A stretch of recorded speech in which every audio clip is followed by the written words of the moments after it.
La envidia y la codicia son pecados tremendamente destructivos y destructores.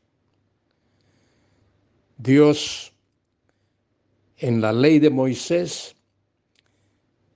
el mandamiento número 10, el último de los mandamientos, dice: no codiciarás. Dios repudia la codicia. Personas que son codiciosas son disciplinadas por Dios. Caín codició las bendiciones que Dios había dado a su hermano Abel y lleno de ira lo mató. La codicia produce malos sentimientos, malas actitudes en el corazón del ser humano.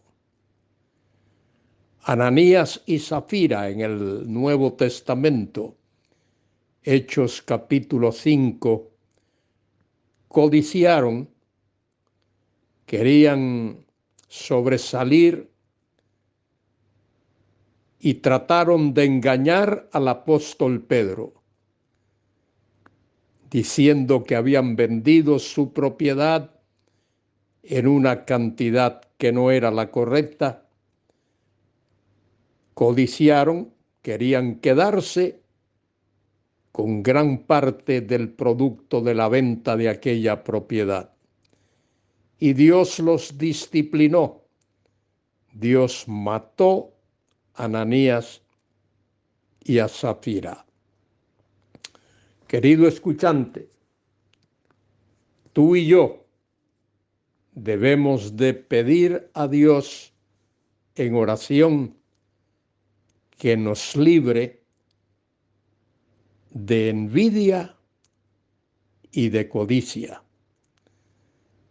que nos haga ser transparentes y que nos haga gozarnos cuando otro triunfa. No practicar la envidia ni practicar la codicia. Soy Luis Carballosa.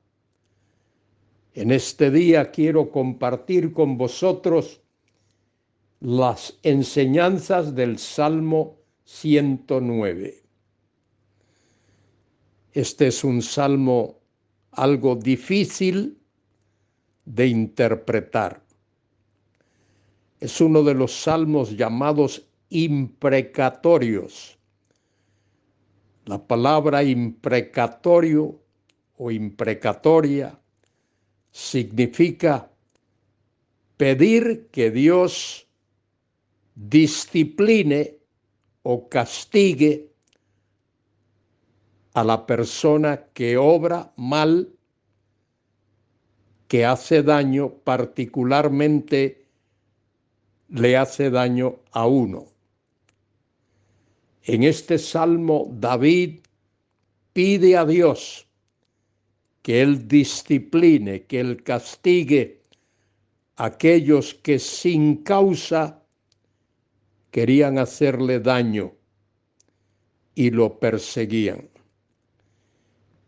Es interesante o importante observar que David era el rey de Israel cuando escribió este salmo.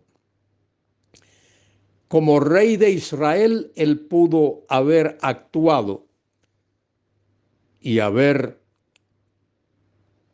castigado, incluso hasta la muerte, a aquellos que le hacían daño, pero no hace eso. David apela a Dios.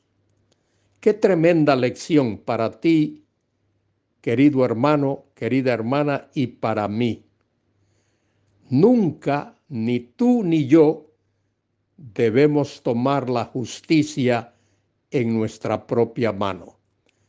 Debemos de acudir al Dios Todopoderoso, que Él haga su obra, que Él discipline al que necesita disciplina y castigue al que necesita castigo.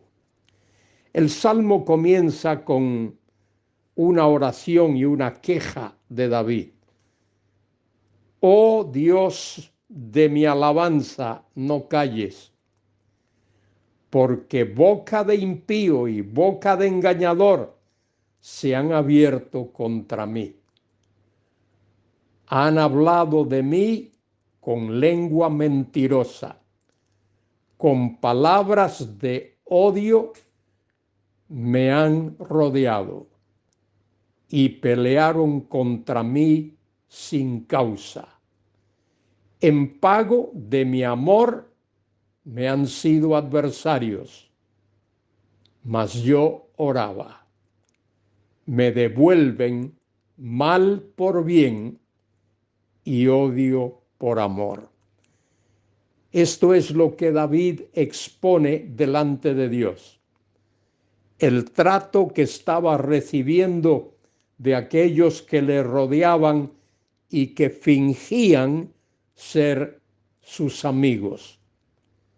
En lugar de dar gracias por el amor que David le mostraba, odiaban a David. Sin embargo, David oraba por ellos, mas yo oraba, dice allí al final del versículo 4, me devuelven mal por bien y odio por amor. Ahora comienza la parte imprecatoria. Esta es la parte más difícil de comprender.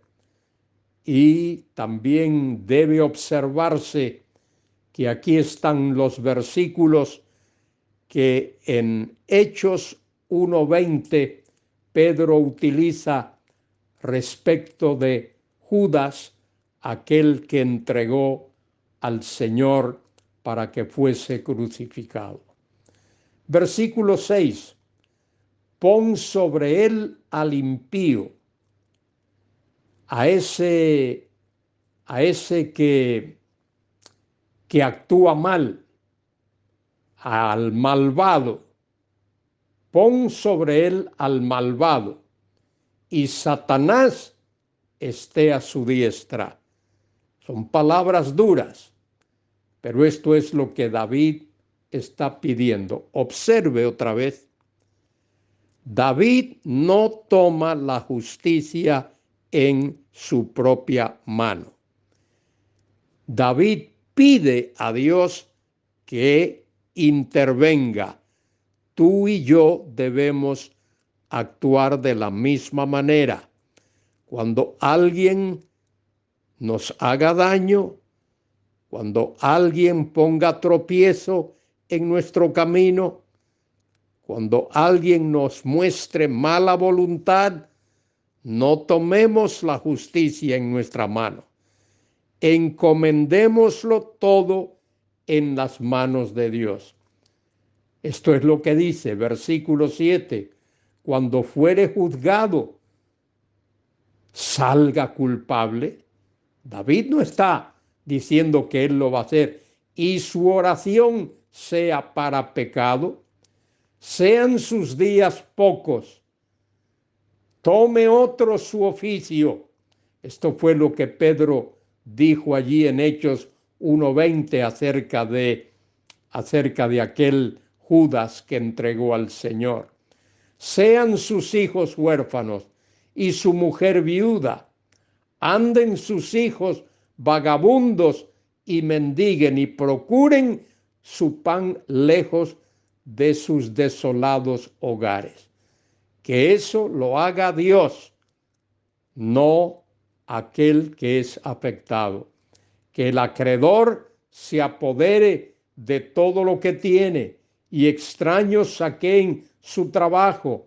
No tenga quien le haga misericordia, ni haya quien tenga compasión de sus huérfanos. su posteridad sea destruida, en la segunda generación sea borrado su nombre.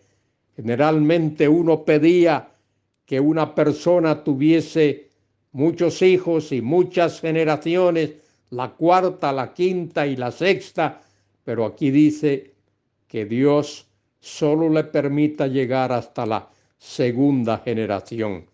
Venga en memoria ante Jehová la maldad de sus padres, y el pecado de su madre no sea borrado, y el pecado de su madre no sea borrado. Estén siempre delante de Jehová. David está pidiendo aquí, en esta oración imprecatoria, que Dios actúe contra el malvado, que sea Dios el que lo juzgue, que sea Dios el que lo discipline, no él. Dice, y él corte de la tierra su memoria. Él ahí es Dios.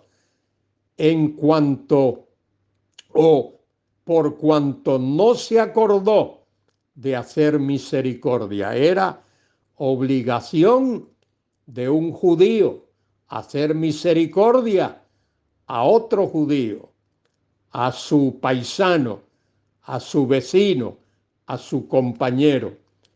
Y persiguió al hombre afligido y menesteroso, al quebrantado de corazón, para darle muerte. Posiblemente David se está refiriendo a lo que algunos intentaron hacerle. Amó la maldición y esta le sobrevino. Esa maldición que él amó y que deseó sobre otro, vino sobre él, y no quiso la bendición, y ella se alejó de él. Se vistió de maldición como de vestido, y entró como agua en sus entrañas y como aceite en sus huesos. Séale como vestido con que se cubra, y en lugar de cinto con que se ciña siempre. David está pidiendo que Dios intervenga en justicia contra aquellos que le desean mal, que desean destruirlo, que desean incluso matarlo. Pero David pide que Dios lo haga, no él. Sea este el pago de parte de Jehová a los que me calumnian, que sea Dios el que actúe, y a los que hablan mal contra mi alma. David pide ayuda a Dios. Mire versículo 21. Y tú, Jehová, Señor mío, favoréceme por amor de tu nombre. David pide que Dios le dé su ayuda contra sus enemigos, contra aquellos que lo calumnian, aquellos que lo persiguen. Pide que Dios lo libre, porque tu misericordia es buena. Así, querido hermano, querida hermana, tú y yo debemos de acudir al Todopoderoso. Nunca tomar la justicia en nuestra propia mano. Que sea Dios el que obre. Cristo lo dijo, que debemos de orar por aquellos que nos persiguen, por aquellos que procuran hacernos mal, y Pablo lo dice también en Romanos capítulo 12. Dice el versículo 22, dice David aquí, porque yo estoy afligido y necesitado, y mi corazón está herido dentro de mí. Me voy como la sombra cuando declina. Soy sacudido como langosta. David estaba en aflicción. Dice, mis rodillas están debilitadas a causa del ayuno. David estaba tan afligido que no comía, ayunaba, y mi carne desfallece por falta de gordura. Yo he sido para ellos objeto de oprobio. Me miran y burlándose menean su cabeza, como diciendo, pobrecito David. Observe cómo David reacciona. Versículo 26. Ayúdame, Jehová Dios mío. Sálvame conforme a tu misericordia y entiendan que esta es tu mano, que es Dios el que está actuando, que tú, Jehová, has hecho esto. Maldigan ellos, pero bendice tú. Levántense, mas sean avergonzados, y regocíjese tu siervo. David pide que Dios intervenga, que Él ponga en su sitio a aquellos que le perseguían y le deseaban mal. Pero él está aferrado a Dios. Versículo 29. Sean vestidos de ignominia los que me calumnian, sean cubiertos de confusión como con manto. En contraste con eso, termina el Salmo, versículos 30 y 31. Yo alabaré a Jehová en gran manera con mi boca, y en medio de muchos le alabaré, porque él se pondrá a la diestra del pobre para librar su alma de los que le juzgan. Querido hermano, querida hermana, pon siempre tu causa en las manos de Dios. Ora por aquellos que te persiguen, aquellos que te desean mal, aquellos que te tienen mala voluntad. Ora por ellos. Que sea Dios el que intervenga, que sea Dios quien los discipline, no tú ni yo tampoco. Alza tus ojos a Dios en este día.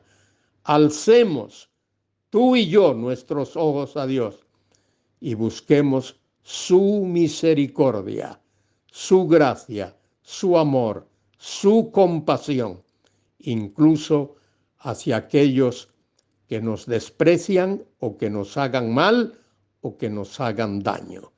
Para Dios sea la gloria, la honra y la alabanza, ahora y por siempre. Amén.